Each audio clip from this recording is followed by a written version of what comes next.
So we've covered a lot on wireless charging in the Tesla Model 3, but something new has come to the market that we want to test. We've tested the Jeda, we've tested the Nomad, but now we have the Tesla.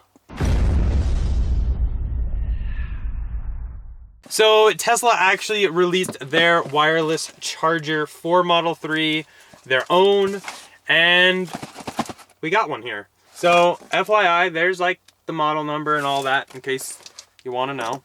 Really curious to see how this compares to the others. We'll go ahead and cover charging rates. We'll throw the phone on there, get some ideas, how long it takes to add 1%. We'll also talk about price and just kind of compare them because I'm really curious to see how it is compared to the others because this came from Tesla specific. So I think the other two have done a really good job of kind of working with the Tesla and like the design flow and everything. So I'm curious to see how this one fares. Okay, so in this little baggie, pop the stickers. It's Model 3 phone charger. This box looks very similar, I don't know if you can see them both here, to the Nomad box. It's a little smaller. It's got like a little thing like that. I haven't opened this. You saw me just open the box for the first time. I've been waiting to do this on camera. So let's kind of prep the box here, if we can get it off. Hopefully it doesn't fall. Oh, that's the Tesla charger right there. Wow though. I don't know. Those of you who have purchased the Nomad, here's the Tesla, here's the Nomad. Both use that hard rubber foam. Like, seeing a lot of design elements. They both are using like the same kind of cardboard box, but yeah, both have that like kind of foam around them. Okay, so in here, you see we have a different bar, which is interesting. None of the aftermarket ones have a different bar, although the Jeda does have a bar you can buy so that you can still run phone cables in case you have a passenger or someone who doesn't have Qi charging. They can just pop it down into the charging cable. Here's their charging pad. I don't want to lose that piece of paper. Cables already attached, can't get those out. They're just regular USB cables. I will say the feel is very nice. It feels pretty rigid. It's got a little bit of weight to it, which is nice. Should we take it apart? So I'm gonna go ahead and take this apart real quick and show you what is inside, because I actually already have an image of what's inside the others, so we can kind of see how it looks. Okay, that is the last screw. I'm sure Tesla loves seeing me take apart everything. Sorry. Okay. Oh, it just pops right out. Okay, so Tesla has gone with the design of the back plate being just that, and everything is actually attached to the front plate, and actually they used metal in here. So you can actually see here, these are going to be the charging coils, which I assume are probably going to be basically the same as everybody else's. Are those LEDs on this thing? Hold on, let me test this. Okay, so that's really bizarre.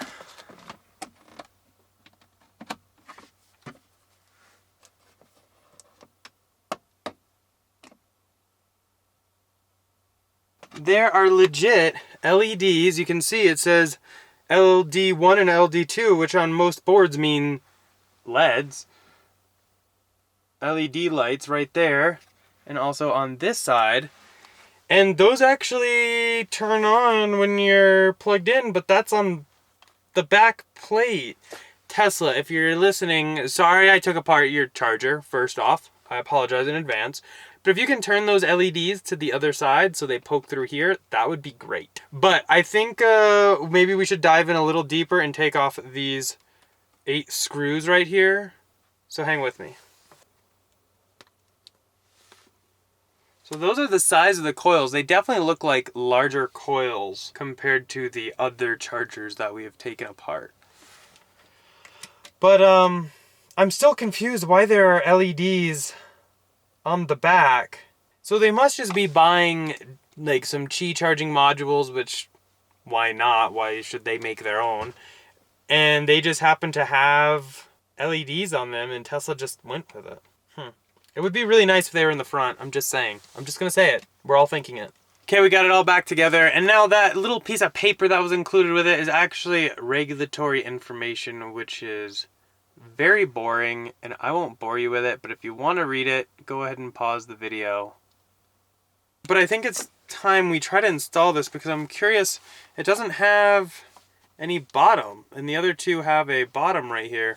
So perhaps this is a taller, actually it looks like that, I guess that's what it is. This is a taller bottom piece that kind of slides in, so then that creates what your phone rests on. Okay, we've got our old charger removed. I am still using the Jeda hub right here, which actually is great. Hopefully you can see it. Actually, hopefully you can't, because that means it blends in so well. But we are still using that. Definitely going to keep using this, because as you can see right here, we have our little flash thumb drive right there. So we're going to go ahead and plug them right into here and test everything out. So the instructions online actually say to remove this. And then we'll go ahead and route these cables through.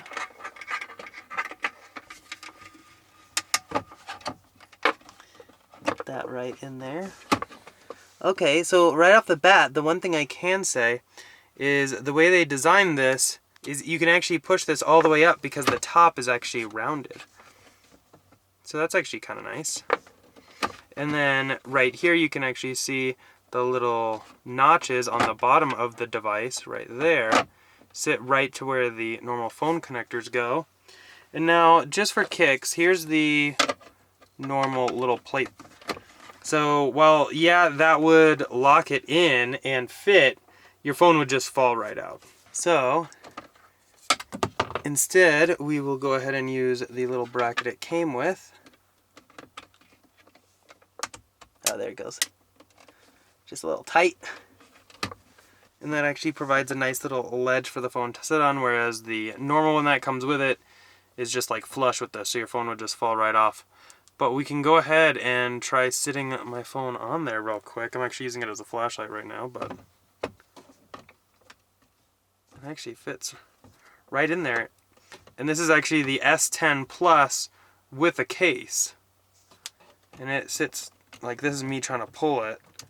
It's like right in there, so that's actually kind of nice. And then since we are using this hub, plugging it in will never be easier as such. And moment of truth, will it charge? Yes, yes it will. So going through the stats for the Jeda and the Nomad, both will actually get 7.5 watts of power, but the Jeda can actually get 15 watts if you plug it into the cigarette lighter, whereas I'm not entirely sure about the Nomad. I haven't tested that yet. Maybe I should. But both of those say 7.5 watts of power. The interesting thing though is the Tesla one says it's only 5 watts of power per side. So that's kind of odd. I'm not sure why. I know the others are pretty much limited to 7.5 per side because that's basically the max power that will be put out by those USB slots. But I'm not entirely sure why Tesla says theirs is limited to 5. So next up is going to be cost. The Nomad actually retails for $130. However, Abstract Ocean actually does sell that. And if you use code Tesla Inventory, all one word, you get 15% off your first order, taking it down to about $110. So that's actually a great deal. The Jeda wireless charging pad is $99, and the Tesla one is $125. So yeah, we're going to go ahead and do this charging test. And I guess I will cut that in real quick and put all the results there.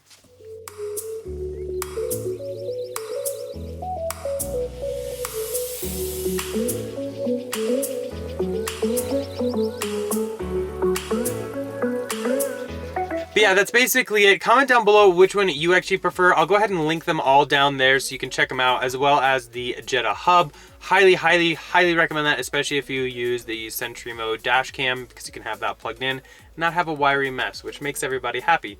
And you get 2 extra USB-C ports. But yeah, that's basically it for this one. As always, huge thanks to our channel sponsor, Abstract Ocean. If you guys are looking to accessorize your Model S, X, or Model 3. Definitely check them out, all linked down below. And using code Tesla Inventory will get you 15% off your first order. Awesome deal. We have all kinds of cool accessories on this car from them. Highly, highly recommend them. I guess just comment down below to let us know what you think. A lot of big news coming with Model X, so make sure you stay tuned. As always though, thumbs up if you enjoyed that video. Go and click here to subscribe, here for some other ones, and we'll see you guys in the next one.